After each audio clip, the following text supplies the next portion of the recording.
വിശദീകരിച്ച് ആരാ പറഞ്ഞത് ഓയ്ക്ക് അള്ളാന്റെ കഴിവുണ്ടാവുന്നു? സ്വയം അതോ അല്ലാത്ത എന്തെങ്കിലേക്കൊണ്ട് അതാണോ പഠിപ്പിച്ചത്? അല്ലല്ലോ. നേരെ മറിച്ച് ഈ ഹദീസിന് ഫത്ഹുൽ ബാരിയിൽ 7 വ്യാഖ്യാനങ്ങൾ കാണാം. നിങ്ങൾ പറഞ്ഞ ഈ ഹദീസിന് ഫത്ഹുൽ ബാരി അവസ്ഥകാരിൽ 7 വിശദീകരണം കൊടുത്തു. ആ 7 വിശദീകരണത്തിലും നിങ്ങൾ പല വിശദീകരണമില്ല. തഫ്സീർ റാസിയിൽ നിങ്ങൾ പറഞ്ഞു അവർക്ക് അസാധാരണ കഴിവുണ്ടാകും. ആ വാക്കുകൾ വായിക്കും. അസാധാരണ കഴിവുണ്ടാവുന്ന റാസി മാത്രം അത് വായിക്കും. റാസിന്റെ പേര് ഇല്ലാത്ത പറഞ്ഞിരിക്കുന്നു. തഫ്സീർ റാസിന്റെ പേര് ഇല്ലാത്ത പറഞ്ഞിരിക്കുന്നു. അത് നിങ്ങൾ വായിക്കും.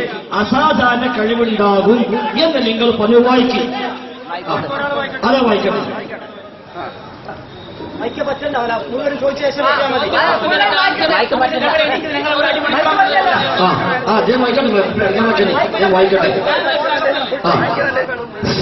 ഒരു മിനിറ്റ് അല്ല,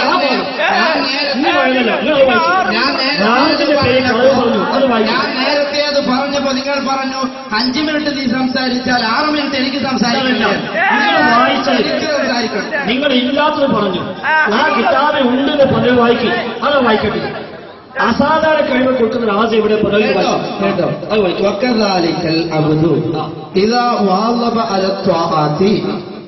ഇമാമത് വിശദീകരിക്കാൻ ഒരാള് ത്വാഅത്തിന്റെ മേൽ പതിവായാൽ അഥവാ സുന്നത്തുകളുടെ അടുത്തായാൽ ബലഗഇലൽ മഖാമില്ലദീ ഒരു സ്ഥാനത്തേക്ക് അവൻ എത്തുകയാണ്. ഏതാ സ്ഥാനം? യഖൂലുല്ല കുൻതു ലഹു സംഅൻ വബസറ. അല്ലാഹു പറഞ്ഞല്ലോ ആ ഒരു സ്ഥാനത്തേക്ക് അവൻ എത്തുകയാണ്. എന്നിട്ടോ ഫൈദാ സ്വറ നൂറൻ ജലാലില്ലാഹി സംഅൻ ലഹു സമിഅൽ ഖരീബ വൽ ബഈദ. കണ്ടോ? വലിയ വഴി കഴിഞ്ഞാൽ അടുത്തുള്ളതും ദൂരെയുള്ളതും അവൻ കേൾക്കുന്നു. അത് അസാധാരണല്ലേ? അത് അസാധാരണല്ലേ?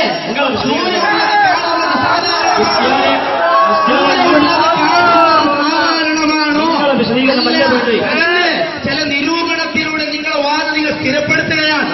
വൈദായത് കാണുമെന്ന് പറഞ്ഞാൽ ഇമാം റാസി വൈദ